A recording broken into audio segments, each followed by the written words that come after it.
Hello, Cardinals, and welcome to our next installment of Margaret Atwood's Oryx and Crake. 12. Pleebcrawl.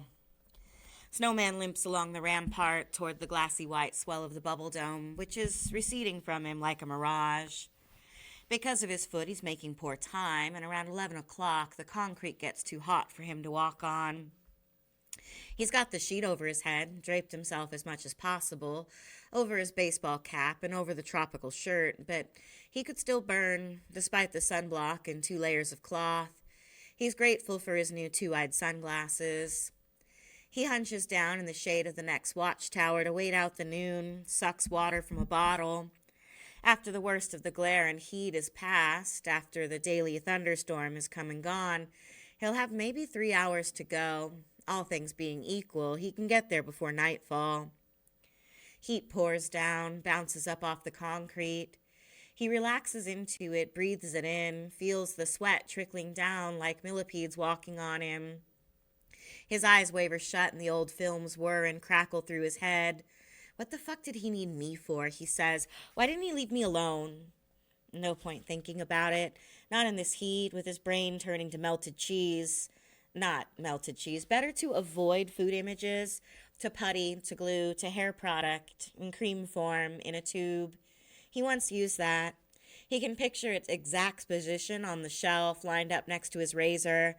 He'd like neatness on a shelf. He has a sudden clear image of himself, freshly showered, running the cream hair product through his damp hair with his hands, in paradise, waiting for Oryx. He meant well, or at least he hadn't meant ill. He'd never wanted to hurt anyone, not seriously, not in real space-time. Fantasies don't count. It was Saturday. Jimmy was lying in bed. He was finding it hard to get up these days. He'd been late for work a couple of times in the past week, and added to the times before that and the times before that, it was going to be trouble for him soon. Not that he'd been out carousing, the reverse. He'd been avoiding human contact. The Anu higher-ups hadn't chewed him out yet. Probably they knew about his mother and her traitor's death. Well, of course they did. Though it was the kind of deep, dark, open secret that was never mentioned in the compounds. Bad luck, evil eye, might be catching, best to act dumb, and so forth. Probably they were cutting him some slack. There was one good thing anyway. Maybe now they'd finally scratched his mother off their list. The corpsman would leave him alone. Get up, get up, get up, said his voice clock. It was pink, phallus-shaped, a cock clock, given to him as a joke by one of his lovers. He thought it was funny at the time, but this morning he found it insulting. That's all he was to her, to all of them, a mechanical joke. Nobody wanted to be sexless, but nobody wanted to be nothing but sex, Crake said once. Oh, yes, sirree, thought Jimmy, another human conundrum. What's the time, he said to the clock. It dipped its head, springing upright again. It's noon, it's noon, it's noon, it's... Shut up, said Jimmy. The clock wilted. It was programmed to respond to harsh tones. Jimmy considered getting out of bed, going to the kitchen, opening a beer. That was quite a good idea. He'd had a late night. One of his lovers, the woman who'd given him the clock, in fact, had made her way through his wall of silence. She'd turned up around 10 with some takeout, nubbins and fries. She knew what he liked, and a bottle of scotch. I've been concerned about you, she'd said. What she'd really wanted was a quick, furtive jab, so he'd done his best, and she'd had a fine time, but his heart wasn't in it, and that must have been obvious. And then they'd had to go through the, what's matter, are you bored with me, I really care about you, and so forth, and blah, blah. Leave your husband, Jimmy had said to her, to cut her short. Let's run away to the Pleeblands and live in a trailer park. Oh, I don't think... You don't mean that. What if I did? You know I care about you, but I care about him too, and from the waist down. Pardon? She was a genteel woman. She said pardon instead of what? I said from the waist down. That's how you really care about me. Want me to spell it out for you? I don't know what's gotten into you. You've been so mean lately. No fun at all. Well, actually, no. Then piss off. And after that, they'd had a fight, and then she'd cried, which strangely enough had made Jimmy feel better. And after that, they'd finished the scotch, and after that, they'd had more sex, and this time Jimmy had enjoyed himself, but his lover hadn't, because he'd been too rough and fast, and had not said anything flattering to her the way he usually did. Great ass, and so on and so forth.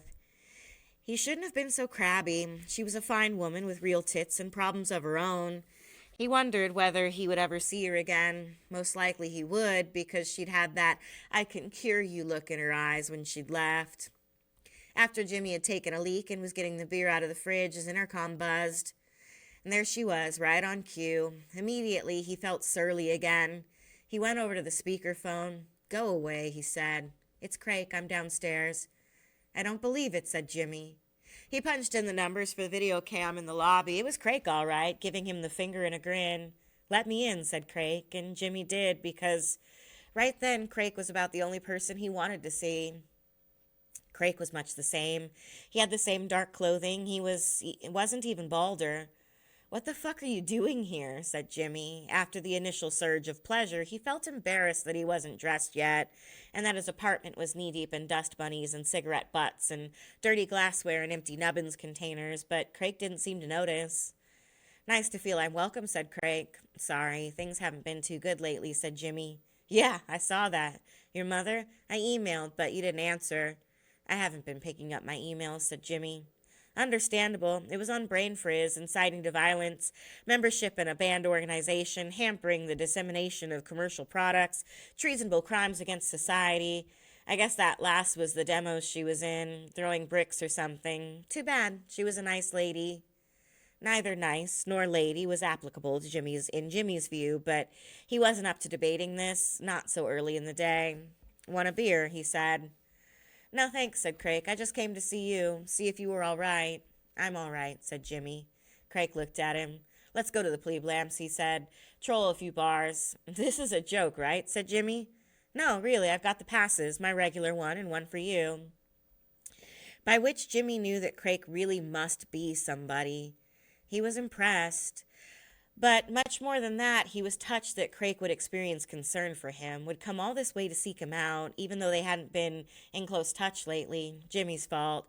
Crake was still his friend. 5 hours later, they were strolling through the Pleeblands north of New York.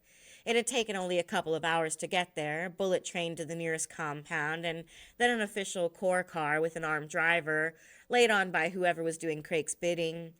The car had taken them into the heart of what Crake called the action and dropped them off there.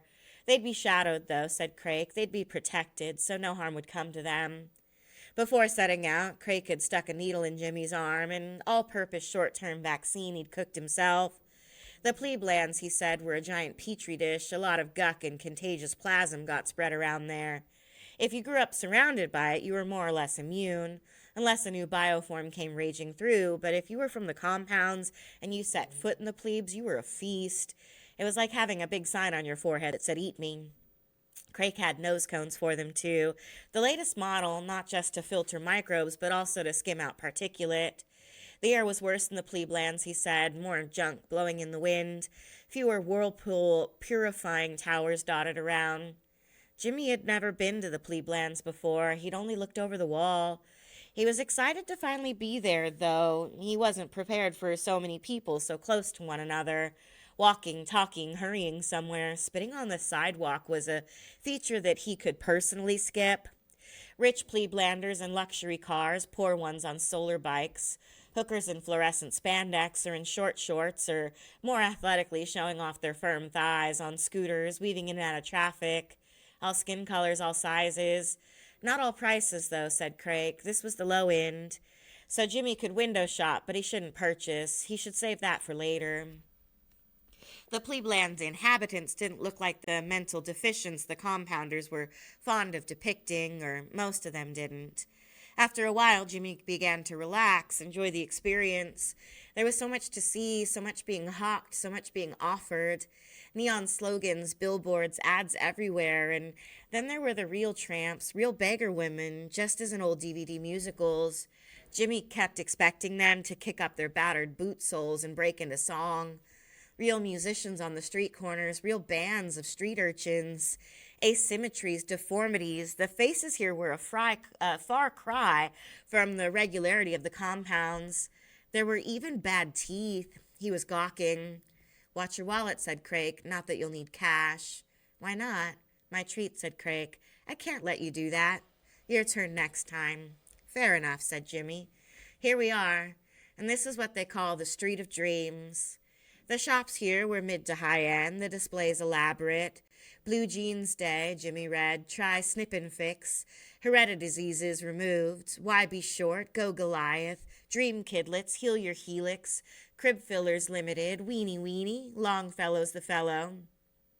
So this is where our stuff turns to gold, said Crake. Our stuff? What we're turning out at Rejuve, us and the other body-oriented compounds. Does all of it work? Jimmy was impressed. Not so much by the promises as by the slogans. Minds like his had passed this way. His dank mood of that morning had vanished, and he was feeling quite cheerful. There was so much coming at him, so much information. It took up all of his headroom. Quite a lot of it, said Crake.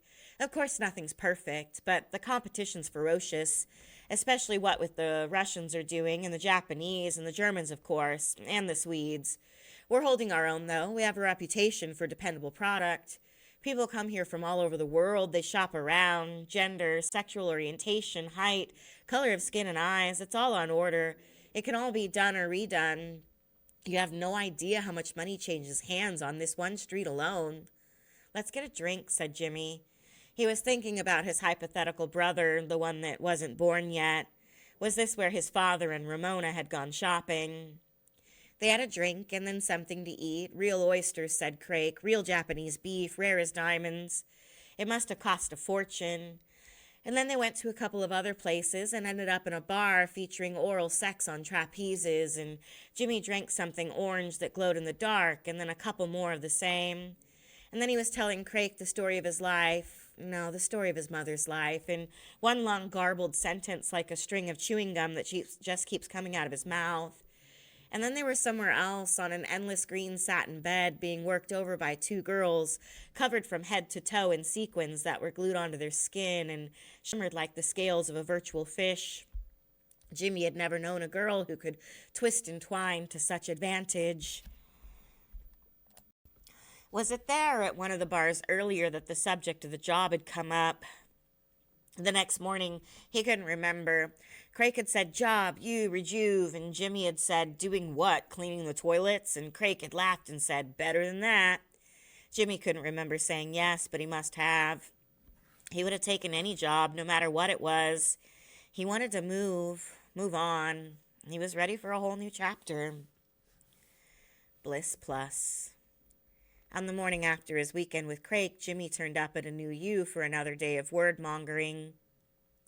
He felt pretty wasted, but hoped it didn't show, though it encouraged all kinds of chemical experiments by its paying clientele. A New U frowned upon anything similar amongst the hired help. It figured, Jimmy thought, in the olden days, bootleggers had seldom been drunks, or so he'd read. Before going to his desk, he visited the men's, checked himself in the mirror. He looked like a regurgitated pizza. Plus, he was late. But for once, nobody noticed. All of a sudden, there was his boss and some other functionaries so elevated that Jimmy had never seen them before. Jimmy's hand was being shaken, his back gently slapped, a glass of champagne look-alike pressed into his hand. Oh, good, hair of the dog, glug, glug, glug, went Jimmy's voice balloon, but he took care to merely sip. And then he was being told what a pleasure it had been to have him with a New U, and what an asset he'd proved to be, and how many warm wishes would accompany him where he was going, and by the way, many, many congratulations. His severance package would be deposited immediately in his core bank, and it would be a generous one, more generous than his length of service warranted, because, let's be frank, his friends at a New U wanted Jimmy to remember them in a positive manner in his terrific new position. Whatever that might be, Jimmy thought, as he sat in a sealed bullet train. The train had been arranged for him, and so had the move. A team would arrive, they'd pack up everything. They were professionals, never fear. He barely had time to contact his various lovers, and when he did, he discovered that each one of them had already been discreetly informed by Crake personally, who, it appeared, had long tentacles. How had he known about them? Maybe he'd been hacking into Jimmy's email. Easy for him, but why bother? I'll miss you, Jimmy, said an e-message from one. Oh, Jimmy, you were so funny, said another. Where was a creep out? It wasn't as if he died or anything. Jimmy spent his first night in rejuvenescence at the VIP guest hotel. He poured himself a drink from the minibar, straight scotch, as real as it came, and then spent a while looking out the picture window at the view. Not that he could make out very much except lights. He could see the Paradise Dome, an immense half circle in the distance, floodlit from below, but he didn't yet know what it was. He thought it was a skating rink. Next morning, Crake took him for a preliminary tour of the Rejuvenescence compound in his souped-up electric golf cart. It was, Jimmy had to admit, spectacular in all ways. Everything was sparkling clean, landscaped, ecologically pristine, and very expensive. The air was particulate-free due to many solar whirlpool purifying towers discreetly placed and disguised as modern art. Rockulators took care of the microclimate. Butterflies as big as plates drifted among the vividly colored shrubs. It made all the other compounds Jimmy had ever been in, Watson Crick included, look shabby and retro. "What pays for all of this?" he asked Crake as they passed the state-of-the-art luxuries mall. Marble everywhere, colonnades, cafes, ferns, takeout booths, roller skating path, juice bars, a self-energizing gym where running on the treadmill kept the light bulbs going, roaming-looking fountains with nymphs and sea gods. "Grief in the face of inevitable death," said Crake. "The wish to stop time, the human condition." Which was not very informative, said Jimmy. "You'll see," said Crake. They had lunch at one of the five-star Rejuve restaurants on an air-conditioned pseudo-balcony overlooking the main compound organic botanics greenhouse. Crake had the Kanga lamb, a new Australian splice that combined the placid character and high protein yield of the sheep with the kangaroo's resistance to disease and absence of methane-producing, ozone-destroying flatulence. Jimmy ordered the raisin-stuffed capon, real free-range capon, real sun-dried raisins, Crake assured him. Jimmy was so used to chicky knobs by now, to their bland tofu-like consistency and their inoffensive flavor, that the capon tasted quite wild. "My unit's called Paradise," said Crake, "over the soy banana flambe. What we're working on is immortality." "So is everyone else," said Jimmy. They've kind of done it in rats." "Kind of is crucial," said Crake. "What about the cryogenics guys?" said Jimmy. "Freeze your head, get your body reconstituted once they've figured out how. They're doing a brisk business. The stock's high." "Sure, and a couple of years later they toss you out the back door and tell your relatives there was a power failure. Anyway, we're cutting out the deep freeze." "How do you mean?" "With us," said Crake, "you wouldn't have to die first." "You've really done it?" "Not yet," said Crake, "but think about the R&D budget." "Millions?" "Mega millions," said Crake. "Can I have another drink?" said Jimmy. This was a lot to take in. "No, I need you to listen." "I can listen and drink too." "Not very well." "Try me," said Jimmy. Within Paradise, said Crake, and they'd visit the facility after lunch. There were two major initiatives going forward. The first, the BlyssPluss pill, was prophylactic in nature, and the logic behind it was simple. Eliminate the external causes of death, and you were halfway there. "External causes," said Jimmy. "War, which is to say misplaced sexual energy, which we consider to be a larger factor than the economic, racial, and religious causes often cited. Contagious diseases, especially sexually transmitted ones, overpopulation, leading, as we've seen in spades, to environmental degradation and poor nutrition." Jimmy said it sounded like a tall order. So much had been tried in those areas, so much had failed. Crake smiled. "If at first you don't succeed, read the instructions," he said. "Meaning?" "The proper study of mankind is man." "Meaning?" "You've got to work with what's on the table."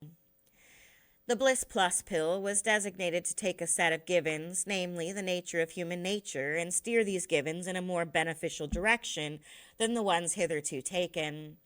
It was based on studies of the now unfortunately extinct pygmy or bonobo chimpanzee, a close relative of Homo sapiens sapiens.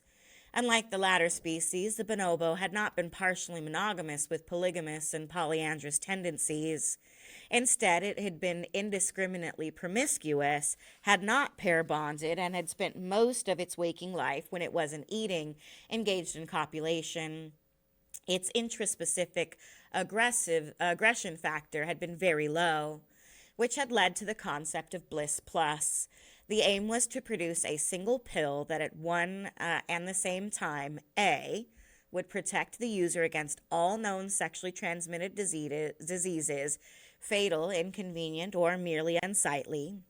B, would provide an unlimited supply of libido and sexual prowess, coupled with a generalized sense of energy and well-being, thus reducing the frustration and blocked testosterone that led to jealousy and violence, and eliminating feelings of low self-worth. And C, would prolong youth. These three capabilities would be the selling points, said Crake, but there would be a fourth, which would not be advertised. The BlyssPluss pill would also act as a surefire, one-time does-it-all birth control pill for male and female alike, thus automatically lowering the population level. This effect could be made reversible, though not in individual subjects, by altering the component of the pill as needed, i.e. if the population of any one area got too low. So basically, you're going to sterilize people without them knowing it under the guise of giving them the ultra and orgies. That's a crude way of putting it, said Crake. Such a pill, he said, would confer large-scale benefits not only on individual users, although it had to appeal to these or it would be a failure in the marketplace, but on society as a whole, and not only on society but on the planet. The investors were very keen on it, and it was going to be global. It was all upside. There was no downside at all. He, Crake, was very excited about it. I didn't know you were so altruistic, said Jimmy. Since when had Crake been a cheerleader for the human race? It's not altruism exactly, said Crake. More like sink or swim. I've seen the latest confidential corp demographic reports. As a species, we're in deep trouble. Worse than anyone's saying. They're afraid to release the stats because people might just give up, but take it from me, we're running out of space-time. Demand for resources has exceeded supply for decades in marginal geopolitical areas, hence the famines and droughts, but very soon demand is going to exceed supply for everyone. With the BlyssPluss pill, the human race will have a better chance of swimming. How do you figure? Maybe Jimmy shouldn't have had that extra drink. He was getting a bit confused. Fewer people, therefore more to go around. What if the fewer people are very greedy and wasteful, said Jimmy. That's not out of the question. They won't be, said Crake. You've got this thing now, said Jimmy. He was beginning to see the possibilities. Endless high-grade sex, no consequences. Come to think of it, his own libido could use a little toning up. Does it make your hair grow back? He almost said, where can I get some, but stopped himself in time. It was an elegant concept, said Crake, though it still needed some tweaking. They hadn't got it to work seamlessly yet, not on all fronts. It was still at the clinical trial stage. A couple of the test subjects had literally fucked themselves to death. Several had assaulted old ladies and household pets, and there had been a few unfortunate cases of priapism and split dicks. Also, at first, the sexually transmitted disease protection mechanism had failed in a spectacular manner. One subject had grown a big genital wart all over her epidermis, distressing to observe, but they'd taken care of that with lasers and exfoliation, at least temporarily. In short, there had been errors, false directions taken, but they were getting very close to a solution. Needless to say, Crake continued, the thing would become a huge money spinner. It would be the must-have pill in every country and every society in the world. Of course, the crank religions wouldn't like it in view of the fact that their raison d'etre was based on misery, indefinitely deferred gratification, and sexual frustration, but they wouldn't be able to hold out long. The tide of human desire, the desire for more and better, would overwhelm them. It would take control and drive events as it had in every large change throughout history. Jimmy said the thing sounded very interesting, provided its shortcomings could be remedied. That is, good name too, BlyssPluss, a whispering, seductive sound. He liked it. He had no further wish to try it out himself, however. He had enough problems without his penis bursting. Where do you get the subjects, he said, for the clinical trials? Crake grinned. From the poorer countries. Pay them a few dollars, they don't even know what they're taking. Sex clinics, of course, they're happy to help. Whorehouses, prisons, and from the ranks of the desperate as usual. Where do I fit in? You'll do the ad campaign, said Crake. MaddAddam. After lunch, they went to Paradise. The dome complex was at the far right side of the Rejuve compound. It had its own park around it, a dense climate-controlled plantation of mixed tropical splices of which it rose like a blind eyeball. There was a security installation around the park, very tight, said Crake. Even the corpsmen were not allowed inside. Paradise had been his concept, and he'd made that a condition when he'd agreed to actualize it. He didn't want a lot of heavy-handed ignoramuses poking into things they couldn't understand. Crake's pass was good for both of them, of course. They rolled in through the first gate and along the roadway through the trees. And then there was another checkpoint with guards. Paradise uniforms, Crake explained, not Corps. That seemed to materialize from the bushes, and then more trees. Then the curved wall of the bubble dome itself. It might look delicate, said Crake, but it was made of a new muscle adhesive silicone dendrite formation alloy, ultra-resistant. You'd have to have some very advanced tools to cut through it, as it would reconform itself after pressure and automatically repair any gashes. Moreover, it had the capacity to both filter and breathe, like an eggshell, though it required a solar-generated current to do so. They turned the golf cart over to one of the guards and were coded through the outer door, which closed with a woof behind them. Why did it make that sound? Said Jimmy nervously. It's an airlock, said Crake, as in spaceships. What for? In case this place ever has to be sealed off, said Crake. Hostile bioforms, toxin attacks, fanatics, the usual. By this time, Jimmy was feeling a little strange. Crake hadn't really told him what went on in here, not in specific detail. Wait and see was all he'd said. And once they were through the inner door, they were in a familiar enough complex. Halls, doors, staff with digital clipboards, others hunched in front of screens. It was like Organic Farms. It was like Healthwiser. It was like Watson Crick, only newer. But physical plants were just a shell, said Crake. What really counted in a research facility was the quality of the brains. And these are the top of the line, he said, nodding left and right. In return, there was a lot of deferential smiling, and, this wasn't faked, a lot of awe. Jimmy had never been clear about Crake's exact position, but whatever his nominal title, he'd been vague about that. He was obviously the biggest ant in the anthill. Each of the staff had a name tag with block lettering, 1 or 2 words only: black rhino, white sedge, ivory-billed woodpecker, polar bear, Indian tiger, lotus blue, swift fox. The names, he said to Crake. You rated Extinctathon. It's more than the names, said Crake. These people are Extinctathon. They're all grandmasters. What you're looking at is MaddAddam, the cream of the crop. You're joking. How come they're here, said Jimmy. They're the splice geniuses, said Crake. The ones that were pulling those capers, the asphalt-eating microbes, the outbreak of neon-colored herpes simplex on the west coast, the chicky knob wasps, and so on.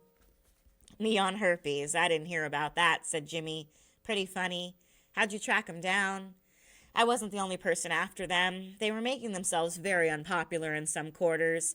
I just got them to them ahead of the Corps, that's all. Or I got to most of them anyway. Jimmy was going to ask what happened to the others, but he thought better of it. So you kidnapped them or what? That wouldn't have surprised Jimmy, brain snatching being a customary practice, though usually the brains were snatched between countries, not within them. I merely persuaded them that they'd be a lot happier and safer in here than out there. Safer in Corps territory? I got them secure papers. Most of them agreed with me, especially when I offered to destroy their so-called real identities and all records of their previous existences. I thought those guys were anti-compound, said Jimmy. The stuff MaddAddam was doing was pretty hostile from what you showed me. They were anti-compound. Still are, probably.